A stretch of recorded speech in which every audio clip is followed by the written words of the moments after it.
Сайн мэцхан уу ингээд 25 оныхоо 16-аас 20 дугаар тестийг ажиллая. Энд яг цусны эргэлтийн тогтолцоо, за зүрхний мөчлөгийн графикууд дээр ажиллахад нэлийн төвөгтэй идэг тий. Тэгэхээр яг энэ талаар тайлбарлагдах тул нэлийн чухал дугаар болж байна. За 16 дугаар тест дараах судалснууд хооронд цусны даралтын өөрчлөлтийг зөв харуулсан мөрийг сонгоорой гэж байна.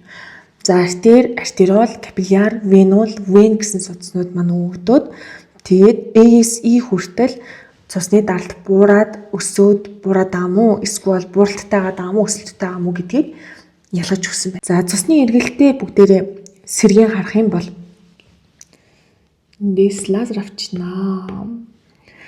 За зүрхний зүүн ховдлоос цус шагдан гарахад даралт хамгийн өндөр байна тий. Тэгэхээр гол судсан дээр нэлийн өндөр даралттай байна. Буюу артерийн судас маань энэ их даралтыг төсвөрлөхийн тулд зузаан хамтаа олсон байдаг.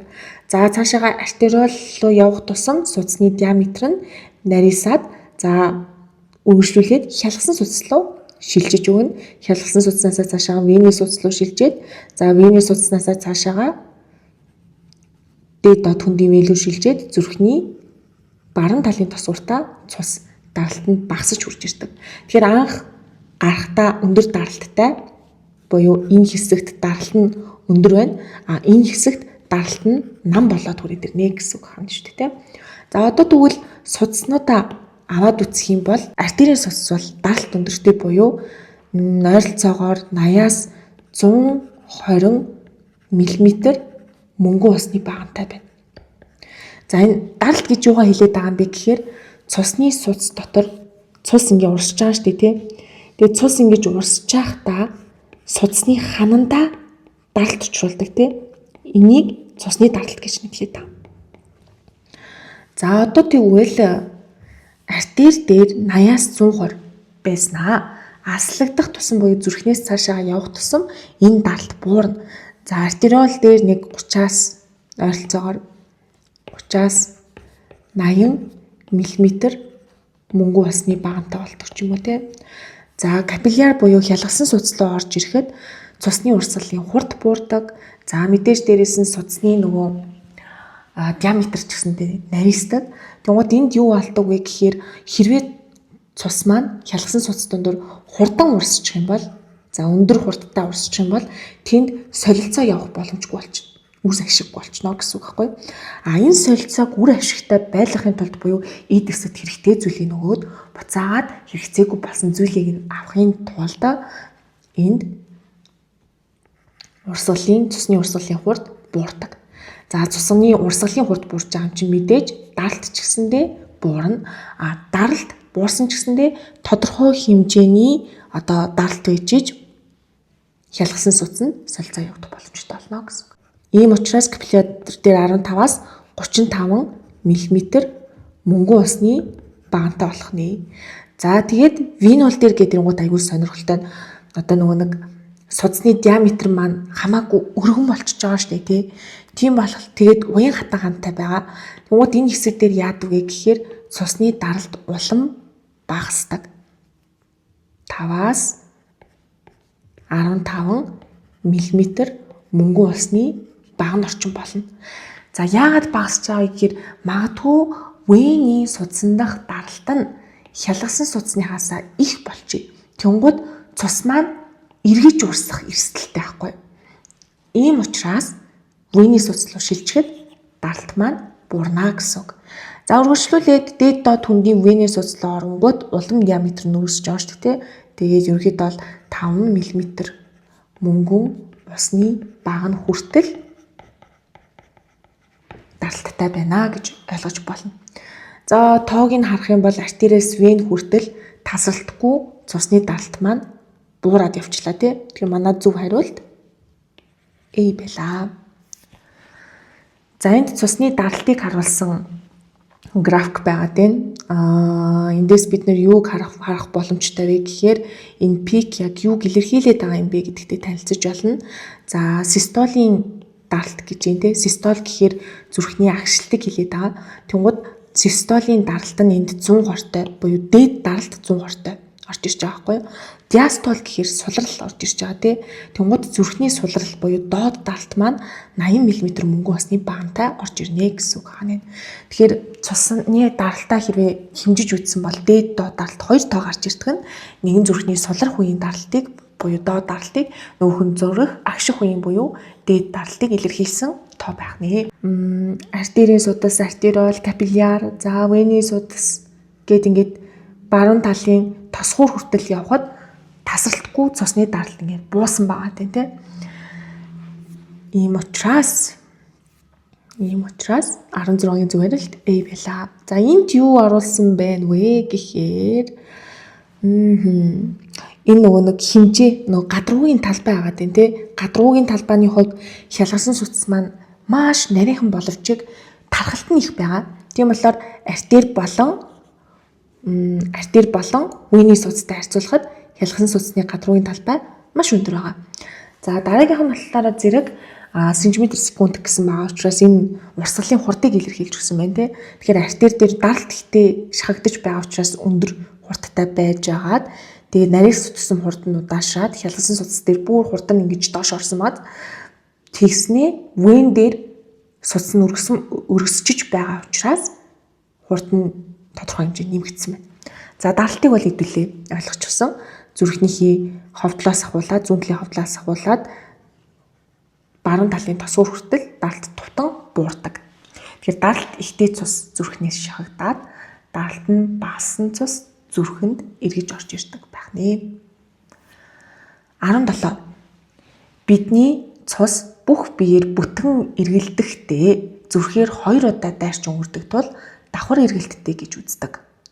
Тэгвэл бага эргэлтийн цусны урсгалыг зүрхний хавхлуудын хамт аль нь зөв тодорхойлсон байна вэ гэж. За цусны эргэлттээр бүгдээрээ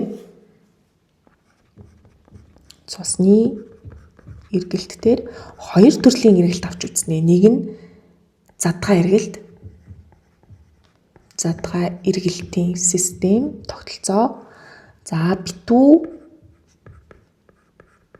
эргэлтийн тогтолцоо буюу систем. За задгай эргэлтийн систем гэхээр зүрхнээс хэвлийн хүндэд шууд цус шахагдаж асгарна буцаагаад явах нь түүнээсээ сорно. Өөрөөр хэлбэл тусгай судас гэсэн ойлголт задгай эргэлт дээр байхгүй. За маш түгээмэл жишээ гэх юм бол үе хөлтнүүд орж ирдэг. За битүү эргэлтийн систем гэдэг нь өөрөө зүрхнээс шахагдсан цус эргээд зүрхэндээ судсаар дамжин орчдөг буюу хөвлөд шууд асгарахгүй байх юм шүү дээ. Жишээлх юм бол сонгодог жишээн дээр чийгэн улаан хорхоо орж ирдэг. За битүү эргэлтийн системийг цаашаага одоо энэ юугаа хаялаа. Багш шууд битүү эргэлтийн системийг задлаад ярьж байна гэсэн үг. Дан эргэлттэй юм уу? Эсвэл давхар эргэлттэй юм уу гэдгээр ялгагдана. За дан эргэлтийн сонгодог жишээ нь загас байгаа тий. Яагаад тэгэхээр зүрхнээс заламгай биеэр эргэлдээ зүрхэндээ ирдэг. Ганцхан л эргэлтэй. Цус зүрхээр нэг л удаа тарж. Давхар эргэлтийн хувьд зүрхнээс уушиг руу очоод уушигнаасаа буцаад зүрхэндээ ирээд тэгээ зүрхнээсээ их бие рүү шахагддаг. Тэгэхээр уушигтай амьтдын хувьд цусны давхар эргэлттэй гэж явдаг байх нэ. Давхар эргэлтээ сэргээж харъя. Зүрхний баруун талд вений цус, зүүн талд артерийн цус байна. За зүрхний нэг дугаартаагаас эхлэе тий. Дээд доод хөндийн вений судасаар дамжаад зүрхний баруун талын тосгуур маань цусыг тосож авах хэрэгтэй байгаа тий. Орж ирнэ. За ингээд орж ирсний дараа баруун талд 3 хавцас тавлага байгаа тий. 3 хавцас тавлага маань нэгдээд цус маань орж ирнэ. Орж ирсэн цус маань нөгөө хавцас тавлага маань хаагдчихж байгаа. Тэгээд уушигны артерийн судасаар дамжаад буюу 4 дугаартай нь уушигны артерийн судас. За тэгээд цулцсан дах нөгөө цулцсан болон хялгалсан судасны хооронд хийн солилцоо явагдана тий. Ингээ хийн солилцоо сийд явагдсны дараагаар 3 дугаартай уушигны вений судсаар дамжин зүрхний зүүн тосгуурт хүчил төрөгчөөр баяцсан артерийн цус орж ирдэг. За хүчил төрөгчөөр баяцсан артерийн цус маань 2 хавтас тавхлаг нэгдээд зүрхний зүүн ховдолд орж ирнэ. За зүүн ховдолд орж ирсний дараа хавхлаг маань хаагдаад гол судасны тал саран хавхлаг нэгдсэний дараа энэ маань буюу ховдол маань систол буюу агшина. Тэгээ гол судсаар дамжаад их биеэр цус маань эргэлдээд за хийн солилцоо явагдсны дараагаар нөгөө вений судсаар дамжин зүрхний баруун талын тосгуурт ирнэ. Нэг анхаарах зүйл байгаа тий. Яагаад уушигны артер вений судсыг зүгөөд уушигны вен артерийн цусыг зүгөөд байгаа юм бэ гэж.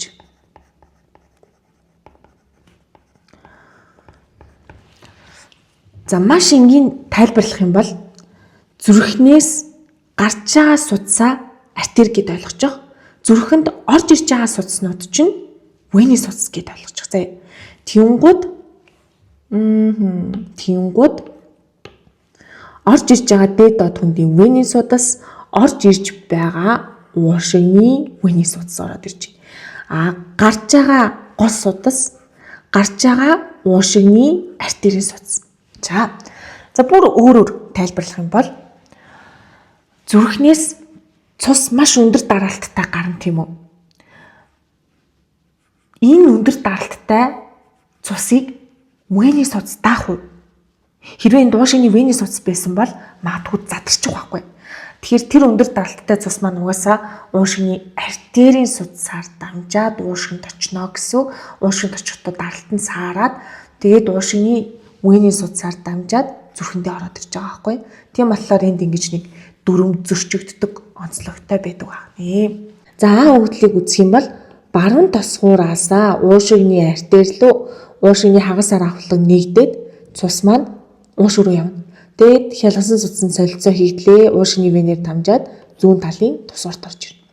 За энд ямар алдаа байна вэ гэхээр тосгуураасаа шууд судас руу оруулчлаа тий. Тэгэхээр A өгдөл маань хутлаа олчиж байгаа. За Б-г харах юм бол баруун талын ховдлоос уушигны хагас саран авахлаг нэгдээд уушигны артерийн судсаар дамжин уушигны хялгасан судасанд очиж солилцоо явагдаад уушигны венээр зүүн талын шууд ховдолд ороод ирчихлээ шүү дээ. Тосож авах үүрэгтэй чинь тосгуур. Тэгэхээр зүүн ховдол биш энд зүүн тосгуур байх хэрэгтэй байсан. За С-г харах юм бол баруун ховдлоос уушигны хагас саран авахлахаар дамжаад уушигны венээр гараа авчлаа. Энд тэрээ уушигны вен байсан бол задран гэдэг байгаа тий. Орондоо уушигны артер орж ирдэг. Тэгэхээр С-гийн вен гэж үтсэн худлаа очиж байна. За Д-г харах юм бол баруун ховдлоос уушигны хагас саран авахлаг нэгдээд уушигны артерээр дамжин уушигт хялгасан судасны солилцоо явагдаад венээр дамжаад зүүн талын тосгуурт орж ирнэ. За Д бол зөв байна, ямар нэг алдаа алга. И-г харах юм бол баруун талын ховдлоос гол судас биш шүү дээ, тийм ээ. Тэгэхээр И маань худлаа олж байгаа юм. За ингээд манай 17-гийн зөв хариулт нь Д өгдөл байлаа. Яг цусны их бага гэргэлтэй зүрхний хэсэг те. За аль хэсэгт нь цус яаж орж ирж байгаа, ямар авахлаг нэгдэж хаагдж байгаа юм, ямар судсаар гарч яваад ямар судсаар орж ирж байгаа бэ гэдгийг хилээд ингээд дахин цусаа эргэлдүүлж байгаа байдлыг ингээд яриад ах юм бол цусны их бага гэргэлтийн дараалал аягүй сайн тогтоогддог.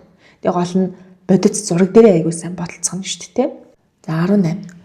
Зүрхний мөчлөх нь тосгуурын систол, ховдлын систол, диастол гэсэн дарааллаар явагддаг. За систол гэхээрээ агшилтыг хэлж байгаа. Диастол гэхээрээ сулрлыг хэлж байгаа. За тэнгууд тосгуур агшаад, даад нь ховдол агшаад, бүхэлдээ сулраад, тосгуур агшлаа, ховдол агшлаа, бүхэлдээ суллаа, тосгуур агшлаа, ховдол агшлаа, бүхэлдээ суллаа. Нэг иймэрхүү байдлаар зүрхний мөчлөгч нь явна гэсэн үг. За энд өгөгдсөн графикт хүний зүрхний зүүн талын даралтын өөрчлөлтийг зүрхний хоёр мөчлөгийн туршид харуулсан гинэ. За зүүн тал гэх юм бол хэдүүлээ шууд хүчил төрөгчөөр баялаг байгаа.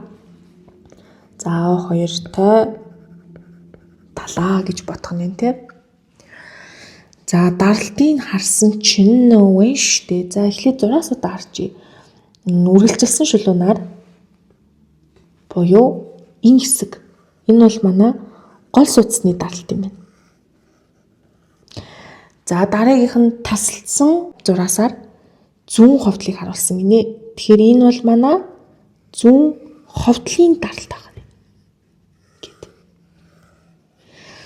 За арай ойрхон ингээд цэгэн юм тасархаатай зураасаар зүүн талын тосгоорын даралтын өөрчлөлтийг дүрсэлж өгсөн байна. Гол судасны хагас саран хавхлагын үйл ажиллагааг үнэлнэ үү гинэ. Тэгээд гол судасны хагас саран хавхлаг нэгдэн гол судасны хагас саран хавхлаг хаагдана гэсэн ийм сонголтоос бүгдээрийг сонгох юм байна. За гол судасны хагас саран хавхлаг цусыг гаргах нэгдэд байгаа тийм. За гол судасны хагас саран хавхлаг яагаад таагдаад байгаа вэ? Ховдол цусаар дүрх гэж. За энгийнээр ингэж хэдүүлээ ойлгочих. За тэнгууд гол судасны хагас саран хавхлаг нэгдэх үед цус маш хүчтэй буюу өндөр даралтайгаар зүрхнээс үрхэд бол ингээд шагтаж гарна. За тэнгууд яг гол судасны хагас саран хавхлаг хаагдаад маш сонирхолтой өөрчлөлт ордог буюу жижигхэн ингээд пик үүсдэг гэсэн үг. За одоо тэгвэл графикаа харах юм бол яг аль нь манай тал саран хавхлаг нэгдээд аль нь манай тал саран хавхлаг хаагдаад байгаа вэ гэдгийг энэ 1 юм уу 2 юм уу 3 юм уу 4 юм уу гэдгээсээ сонгоно гэсэн үг хаана шүү дээ. За тэгэхээр за энэ шулуунаа харна гэсэн үг байхгүй юу? За энэ шулуунаа харангууд хаана манай цусны даралт маш өндөр болж ийн вэ буюу гол судсаар цус маань гарч явж ийн вэ гэдгийг харна. Тэгэхээр тэр гол судсаар цус гарч явж байгаа хэсэг чинь ерөөсөө энэ хэсэг гэсэн үг байхгүй юу? За ийм болохоор хоёр дээр гол судасны хагас саран хавхлаг нэгтчлээ гэж үзнэ. За хариултын утаснаас A-ийн 2 за D дээрээс 2 гэсэн байна. Тэгвэл C дээрээс 2 гэсэн байна. Тэгвэл AC 2-ын аль нэг нь зөв байх нь шүү дээ. За 4-ийг бол угаасаа харахгүй тэр доор шал ингээд хөндлөн юм дээр орж ирж штэ. Бид нар яг энэ судсаа барих хэвээр тий. Энэ графикийнхаа хэсгийг барих хэвээр. Тэгэхээр 3 гэсэн дугаартай өгдөл маань гол судасны тэр тал саран хавхлаг хаагдаж байгаа үеийн хэсэг бахны яг энэ хэсэг гэсэн үг. За одоо тэгвэл энд яагаад ийм одоо жижиг шүд үүсээд байгаа юм бэ гэхээр гол судас маань ингээд юу ачиж байгаа штэ. Цус маань гараа явж байгаа тий. Энд хавхлаг хаагдаж байгаа штэ. Хавхлаг хаагдангууд цус маань эргэж яах нь одоо нэг хавхлахаа ерөөхдөө бол мөргөн гэсэн үг байхгүй. Тэгээд хавхлаг мөргснөөс болоод энд ийм жижигхэн пик үүсэж бидний нүдэнд харагддаг байх нэ. За энд график ерөөхдөө бол тайлжуулах уншихад хэрэгтэй түлхүүрүүдийг бол харуулж өгсөн байгаа. За EV гэх юм бол яах нь ерөөхдөө бол тосгоор хоорондын хавхлыг хэлж байгаа байхгүй юу? Semi-lunar гэж штэ энэ хэсэг бол манай тал саран хавхлаг. За тал саран хавхлаг энд нэгдээд энд маань хаагдаж байна гэсэн үг.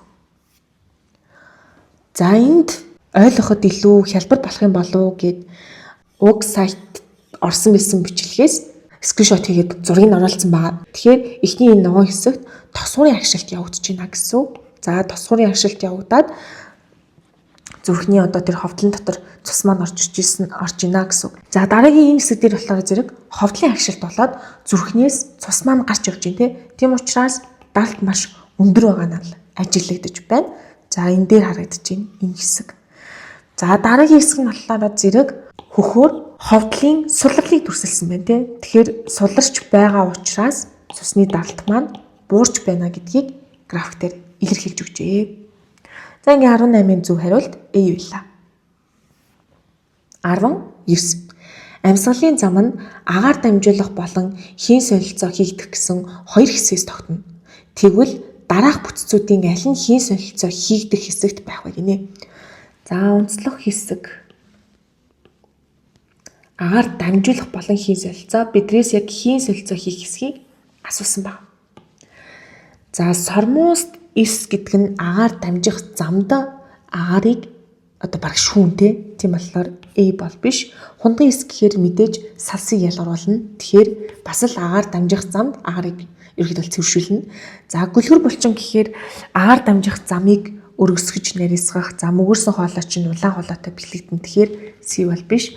За D дээр мөгөрс гэхээр бас яах нь мөгөрсөн хоолой чинь өөрөө агаар дамжуулах зам байгаа тийм болохоор D бол биш. Тэгэхээр бидэнд үлдчихэж байгаа нь E буюу хялгасан судас. Цусны цулцангаа бид ингэ бодоод үзье л та. Энд харагдаж байна. Тэнгүүд цулцсан чинь өөрөө нэмгэн хамтай байгаа. Тэг гадуура хялгасан судсаар бүрхэгдсэн байдаг. Тэгэхээр цулцсан болон за энийг багш нь цулцангийн энэ цэнхэр өнгөөр дүрсэлжээ те. Цулцсан болон за хялгасан судсыг улаан өнгөөр дүрсэлтлээ. Хялгасан судас хоёрын хооронд цулцангаас хялгасан судас руу O2-ыг өгөөд хялгасан судсаасаа цулцсан руу CO2-ыг өгөх хийн солилцоо явагддаг. За мөн дээрээс нь хялгасан судаснаасаа эд эс рүү бас яах нь O2-ыг өгөөд CO2-ыг нь авдаг. Энэ хийн солилцоо гадаад дотоод тавьсгал маань явдаг учраас 19-ийн зөв хариулт E байх нэ. За энэ дээр сормослог хүчээр эдээс маань бол энэ нийл ягаан өнгөөр дүрслэгдсэн байна. Дараагийнх нь болохоор зэрэг хундган эс маань энэ шар өнгөөр дүрслэгдсэн байна. Тэгэхээр салсыг хундган эс ялгаруулад ялгаруулсан тэр салсыг нь сормослог эс шүүрдэж гаргана гэсэн үг. За дараагийнх нь болохоор зэрэг бидний мөгөрсөн хоолойг бол харуулж өгсөн байна тий. Тэгээ баруун болон зүүн уушиглуу гуурсан хоолой маань салбарладаг онцлогтой. Энэ зургийг багш нь сонирхолтой байх болов уу оруулцیں۔ Мөгөрсөн хоолой маань энд харагдаж байна тийм үү? Тэгээд царай мөөснүүд нь бол энэ хагас царай мөөснүүд нь ажиглагдаж байна. Тэгснээ энд манай булчинлаг хаан харагдаж байна. Энэ улаан хоолой хэсэг байна. Тэгэхээр улаан хоолой хэсэг маань яг энэ хагас циклийн тэр онгорхой хэсэгтэй нь очиж холбогддог гэсэн үг хаана шүү дээ. За 19-ийн зөв хариулт D.